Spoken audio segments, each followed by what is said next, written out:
Morning, third graders. Okay, so we have been reading a couple of books aloud for a while now, and I just wanted to remind you of all the things that I'm kind of pointing out that I'm doing as we go. First of all, you need to review what you already read, where you were when you left off, and then keep track and make sure that the story is making sense. Stop and ask yourself questions. Make sure you've kept track of who the characters are and what's happening in the story. Read with expression. It's really boring to listen to someone read, even if the person you're listening to is you. If you're not reading with any expression, you're trying to act it out like it's a movie. You're playing the parts of the characters. You're visualizing in your brain, which means you're picturing in your mind what's happening in the story. Again, like a movie, like you're looking at a TV screen, only you're just looking in your mind's eye and you're picturing what's happening there. You're making predictions or guesses about what's going to happen next, and then we infer. The whole time you're reading, you're making what we call inferences. And those are little clues and hints that the author gives you without saying things directly, but you can figure out what the character is thinking or feeling or why they're behaving the way they're doing based on your own experiences and just what you know about people in general. So I'm going to keep pointing that out as I'm doing that while we're reading Wonder today. We left off and Augie and Summer were talking about their Halloween costume plans.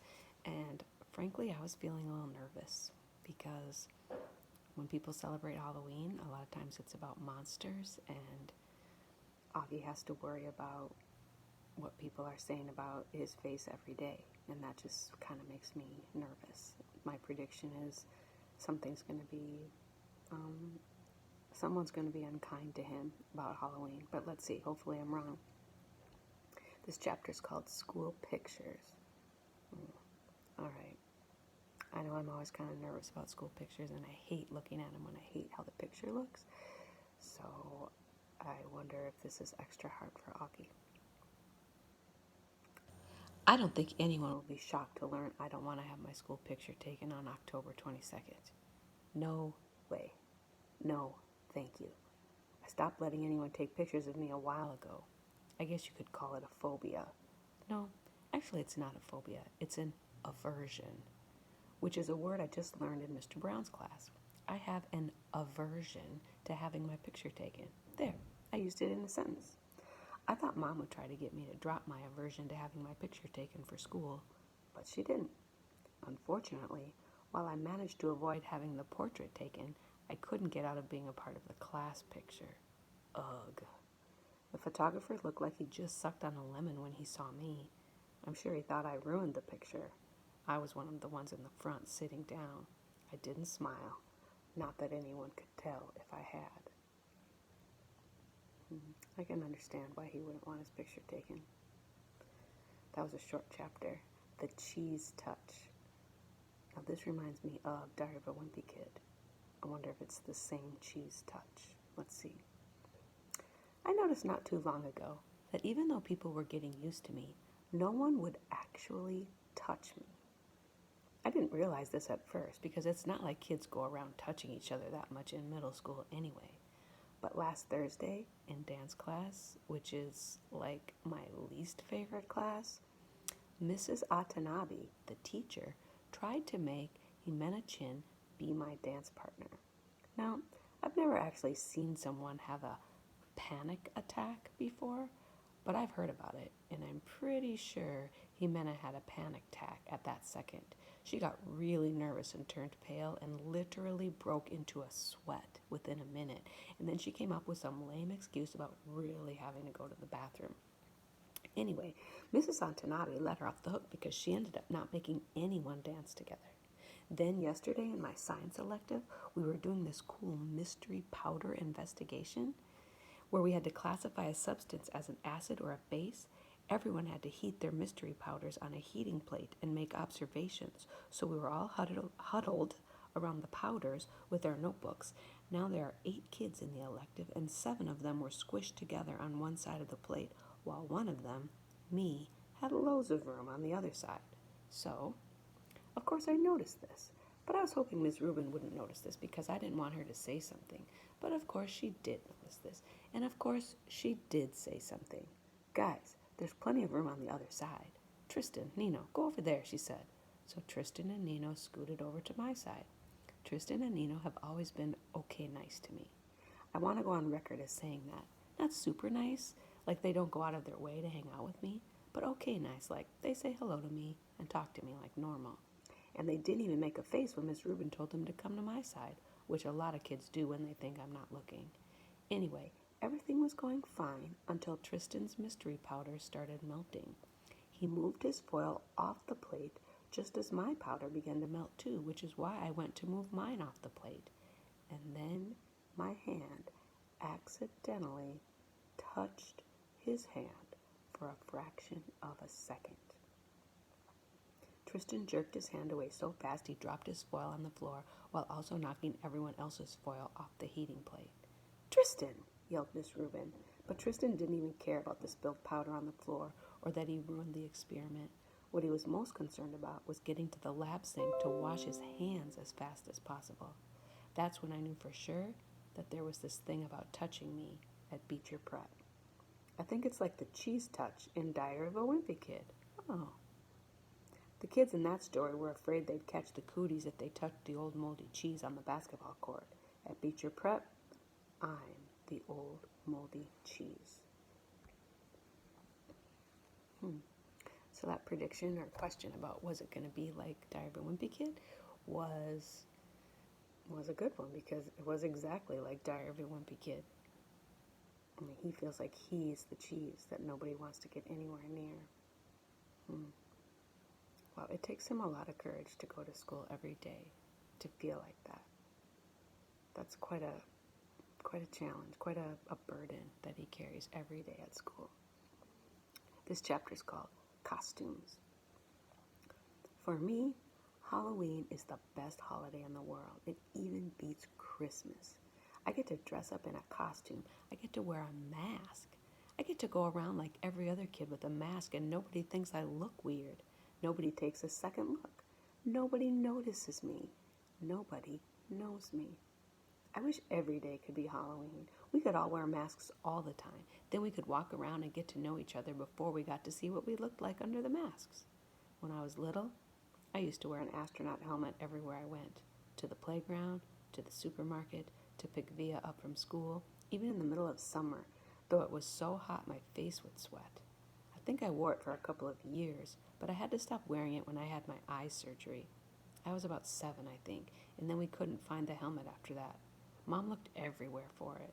She figured that it had probably ended up in Grand's attic, and she kept meaning to look for it, but by then, I'd gotten used to not wearing it. I have pictures of me in all my Halloween costumes. My first Halloween, I was a pumpkin. My second, I was Tigger. My third, I was Peter Pan. My dad dressed up as Captain Hook. My fourth, I was Captain Hook. My dad dressed up as Peter Pan. My fifth, I was an astronaut.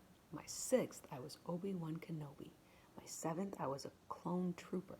My eighth, I was Darth Vader. My ninth, I was the bleeding scream, the one that has fake blood oozing out over the skull mask. This year, I'm going to be Boba Fett. Not Boba Fett the kid in Star Wars Episode 2, Attack of the Clones, but Boba Fett the man from Star Wars Episode 5, The Empire Strikes Back. Mom searched everywhere for the costume, but couldn't find one in my size, so she bought me a Jango Fett costume, since Jango was Boba's dad and wore the same armor, and then painted the armor green. She did some other stuff to it to make it look worn too. Anyway, it looks totally real. Mom's good at costumes. In homeroom, we all talked about what we were going to be for Halloween. Charlotte was going as Hermione from Harry Potter. Jack was going as a Wolfman. I heard that Julian was going as Jango Fett, which was a weird coincidence. I don't think he liked hearing that I was going as Boba Fett. On the morning of Halloween, Via had this big crying meltdown about something. Via's always been so calm and cool, but this year she's had a couple of these kinds of fits. Dad was late for work and was like, "Via, let's go, let's go." Usually Dad is super patient about things, but not when it comes to his being late for work. And his yelling just stressed out Via even more, and she started crying louder. So Mom told Dad to take me to school and that she'd deal with Via. Then Mom kissed me goodbye quickly before I even put on my costume and disappeared into Via's room. "Augie, let's go now," said Dad. "I have a meeting. I can't be late for it. I haven't put my costume on yet, so put it on already. 5 minutes. I'll meet you outside." I rushed to my room and started to put on the Boba Fett costume, but all of a sudden, I didn't feel like wearing it. I'm not sure why. Maybe because it had all these belts that needed to be tightened and I needed someone's help to put it on. Or maybe it was because it still smelled a little like paint. All I knew was that it was a lot of work to put the costume on, and Dad was waiting and would get super impatient if I made him late. So, at the last minute, I threw on the Bleeding Scream costume from last year. It was such an easy costume, just a long black robe and a big white mask. I yelled goodbye from the door on my way out, but Mom didn't even hear me. I thought you were going as Jango Fett, said Dad when I got outside. Boba Fett. Whatever, said Dad. This is a better costume anyway. Yeah, it's cool, I answered. Wow. I am trying to wonder what I can infer about why he chose that. I mean, I could guess that maybe he chose to not wear it just because he didn't want to make his dad mad, having to wait for him, but it seems like it's more than that. And I'm still really nervous about what's going to happen to him when he gets to school. I don't know. This chapter is called The Bleeding Scream. Walking through the halls that morning on my way to the lockers was, I have to say, absolutely awesome. Everything was different now. I was different. Where I usually walked with my head down trying to avoid being seen, today I walked with my head up, looking around. I wanted to be seen. One kid wearing the same exact costume as mine, long white skull face, oozing fake red blood, high-fived me as we passed each other on the stairs. I have no idea who he was, and he had no idea who I was, and I wondered for a second if he would have ever done that if he'd known it was me under the mask. I was starting to think this was going to go down as one of the most awesome days in the history of my life. But then I got to homeroom. The first costume I saw as I walked inside the door was Darth Sidious. It had one of the rubber masks that are so realistic with the big black hood over the head and a long black robe. I knew right away it was Julian, of course. He must have changed his costume at the last minute because he thought I was coming as Jango Fett. He was talking to two mummies who must have been Miles and Henry, and they were all kind of looking at the door, like they were waiting for someone to come through it. I knew it wasn't a Bleeding Scream they were looking for. It was a Boba Fett. I was going to go and sit at my usual desk, but for some reason, I don't know why, I found myself walking over to a desk near them, and I could hear them talking. Oh no, guys. So these boys are expecting him. They think they know what costume he's going to wear, and he's wearing a different one, so they don't know it's him, and he's not going to his desk. He's going to a different desk. I'm really worried about what he's going to hear these boys saying. One of the mummies was saying, "It really does look like him." "Like this part especially," answered Julian's voice. He put his fingers on the cheeks and eyes of the Darth Sidious mask. "Actually," said the mummy, "what he really looks like is one of those shrunken heads. Have you ever seen those? He looks exactly like those. I think he looks like an orc." "Oh, yeah. If I looked like that," said the Julian voice, kind of laughing, "I swear to God I'd put a hood over my face every day." "I've thought about this a lot," said the second mummy, sounding serious, "and I really think if I looked like him, seriously, I think that I'd kill myself." Oh my gosh. "You would not," answered Darth Sidious. "Yeah, for real," insisted the same mummy. "I can't imagine looking in the mirror every day and seeing myself like that. It would be too awful. And getting stared at all the time." "Then why do you hang out with him so much?" asked Darth Sidious. "I don't know," answered the mummy. "Tushman asked me to hang out with him at the beginning of the year, and he must have told all the teachers to put us next to each other in all our classes or something." The mummy shrugged. I knew the shrug, of course. I knew the voice. I knew I wanted to run out of the class right then and there, but I stood where I was and listened to Jack Will finish what he was saying. I mean, the thing is, he always follows me around. What am I supposed to do? "Just ditch him," said Julian. I don't know what Jack answered because I walked out of the class without anyone knowing I had been there. My face felt like it was on fire while I walked back down the stairs. I was sweating under my costume, and I started crying. I couldn't keep it from happening. The tears were so thick in my eyes I could barely see, but I couldn't wipe them through the mask as I walked. I was looking for a little tiny spot to disappear into. I wanted a hole I could fall inside of, a little black hole that would eat me up. Wow, that surprised me. I didn't think it was Jack Will at first until they said the teachers make him sit by him all the time.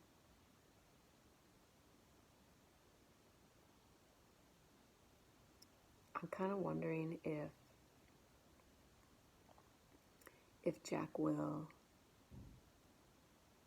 was just saying that to the other boys because he thought that would make him cool with them, that would make him accepted to them if he said mean things about August, but really he does like him. I think he's going to feel really terrible when he finds out that he heard him say those things. I feel pretty bad about what he just heard.